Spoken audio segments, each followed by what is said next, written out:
Trawling നിരോധനം പ്രാബല്യത്തിൽ വരുന്നതിന് മുൻപ് തന്നെ മീൻ വില കുതിക്കുന്നു. മത്തി അടക്കമുള്ളവയ്ക്ക് വലിയ വിലയാണിപ്പോൾ. 12 വർഷങ്ങൾക്ക് ശേഷം വലിയ മത്തി കേരള തീരത്ത് നിന്ന് ലഭിച്ചു തുടങ്ങിയെന്ന പ്രത്യേകതയും ഇത്തവണയുണ്ട്. രണ്ടാഴ്ച മുമ്പ് 200 രൂപയുണ്ടായിരുന്ന മത്തിക്ക് 380 രൂപയാണ് ഇപ്പോൾ. കിലോയ്ക്ക് 40 മുതൽ 50 രൂപ വരെയാണ് മറ്റു മീനുകൾക്കുണ്ടായ വില വർധനവ്.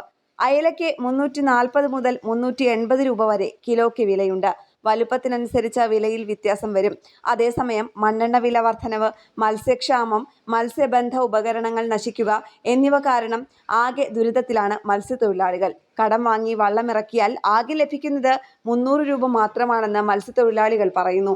ഒരു വള്ളമിറക്കുമ്പോൾ 30,000 രൂപയാണ് ചിലവാകുന്നത്. ലഭിക്കുന്നത് 40,000 രൂപയും.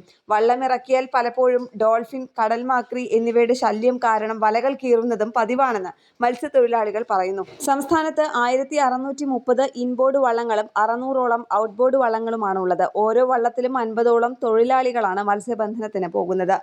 ന്യൂസ് ഡെസ്ക് കേരള പ്രണാമം.